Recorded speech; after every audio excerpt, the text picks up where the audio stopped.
Let's come back to the seed oils. You've touched on this, but this is one of the big three that leads to the inflammation, which is the thesis of this whole conversation. Let's talk about the physiology there of what's happening in the body and how that leads to inflammation when we're consuming these.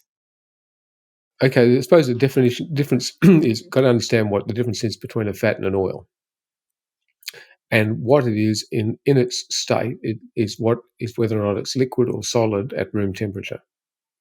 So oils are liquid at room temperature, fats are solid at room temperature.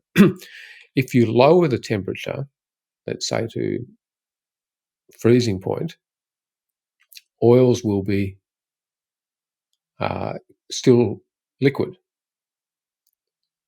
Fats are definitely solid at that.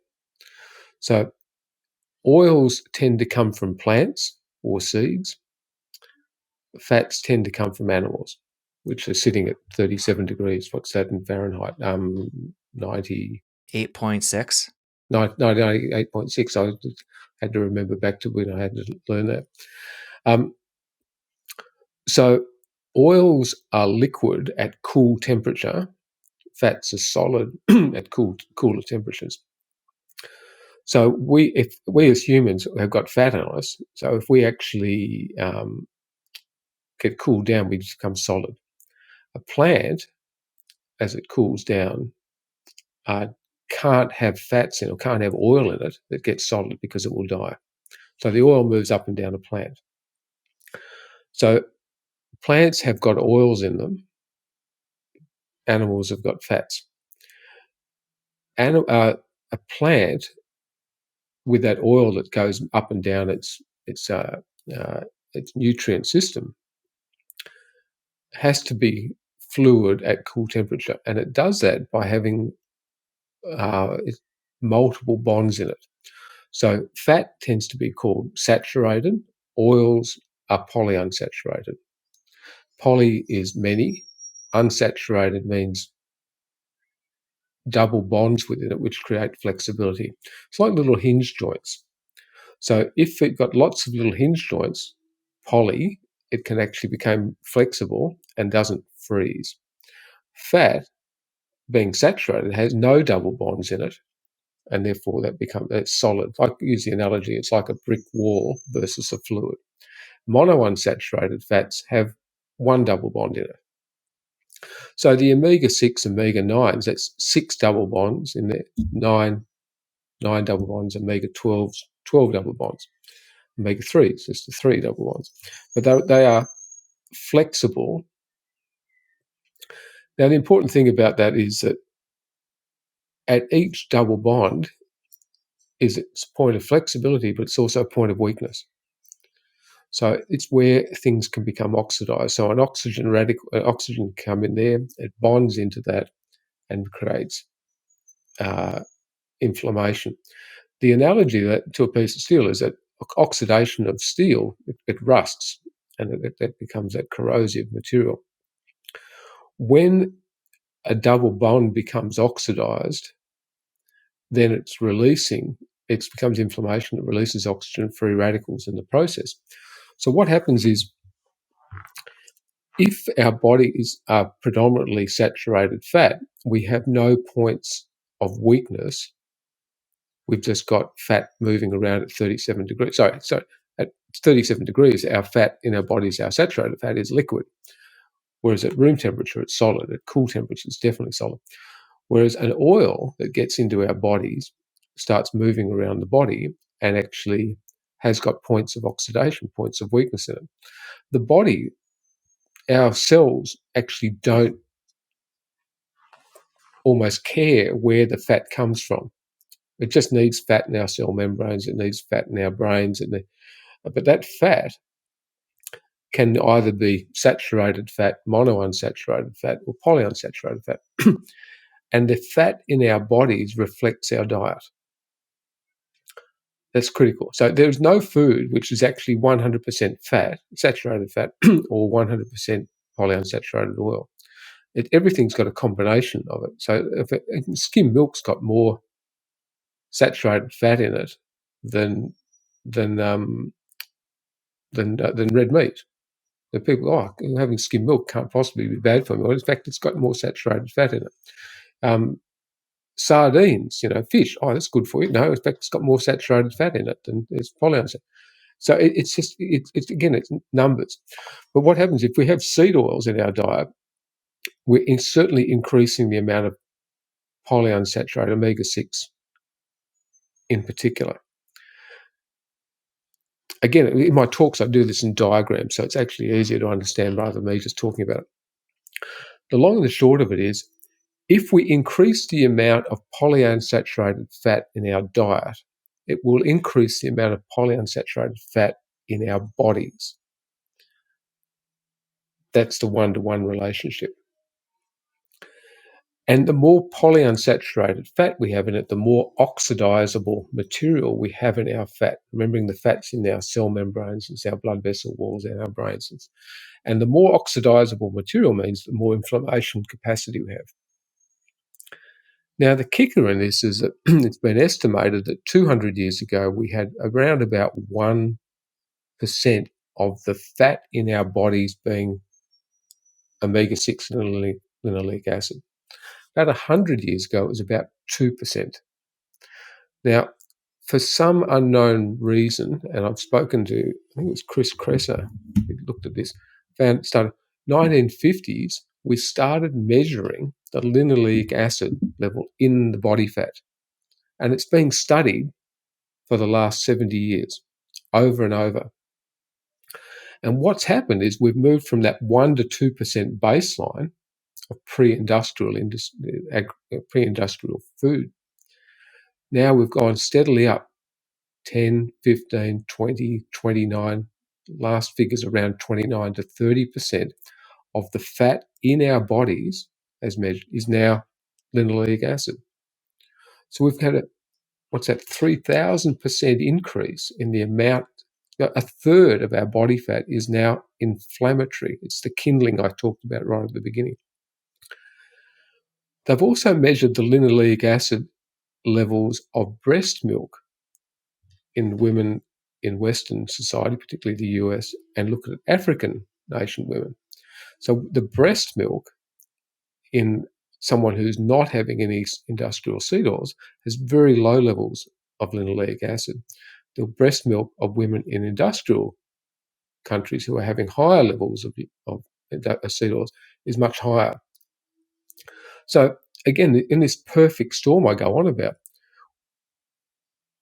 a third of the fat in our bodies now, a third of the fat in our embryos is inflammatory. An increasing amount of the fat that we're feeding women are feeding babies through breast milk is inflammatory. And don't think that the formulas are any better. They've got seed oils in them. They've got significant amounts of soy with an estrogen effect. The soy industry, baby formula, all introduced in the US by Harry China Miller, who was Seventh-day Adventist, manipulating the food science back in the 1950s. Again, the whole soy industry, the infant soy milk industry, came from the Adventists. So infant formula is no better. I'm not saying women don't breastfeed your children. I'm actually saying still breastfeed them. Just be understanding that if you've got seed oils in your diet as a mother, those seed oils are going to get into your breast milk and then they get into the baby. So again,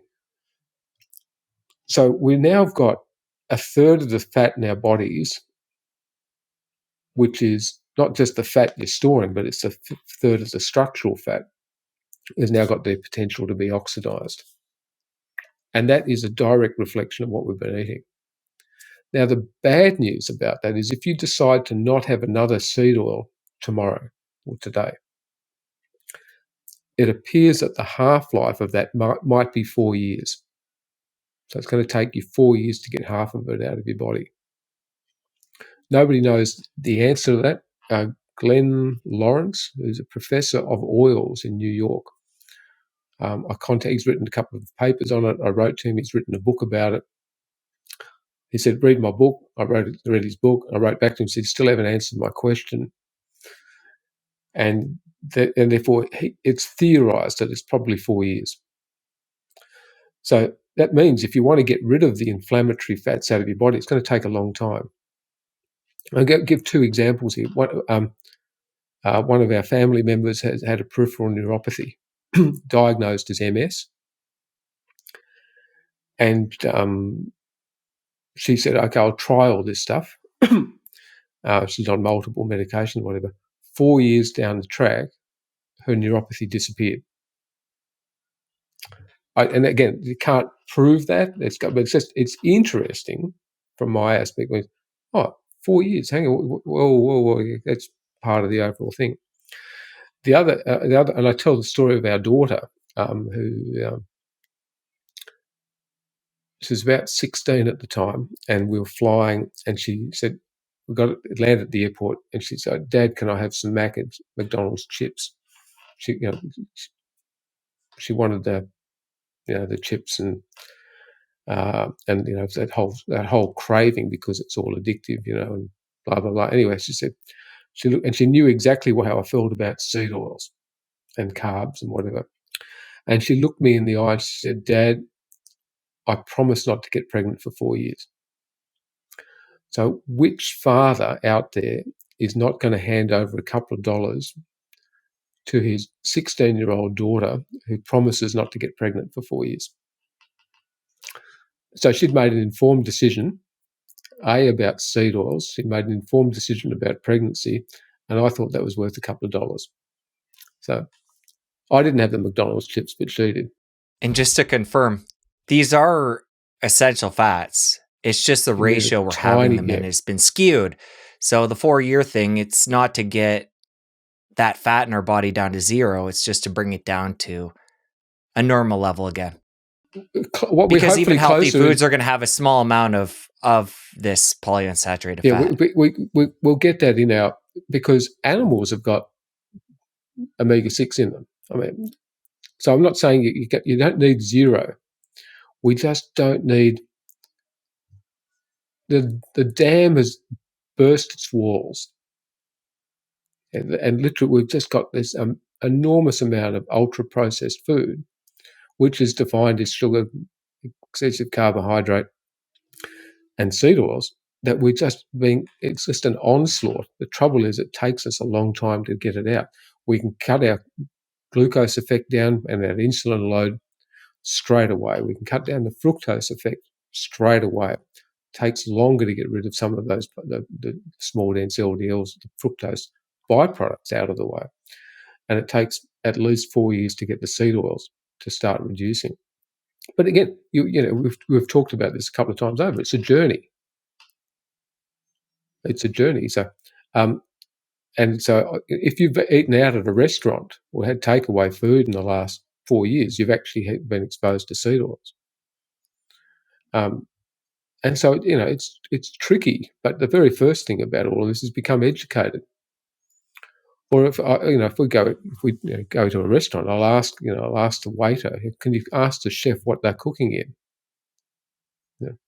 I'll go, why do you? And then I'll come back and say, well, we've got the best quality, sunflower oil, or we've got the best cotton, we've got the highest quality cottonseed oil. So, well, tell me what on this menu doesn't have that in it. And again, that's part of an education process.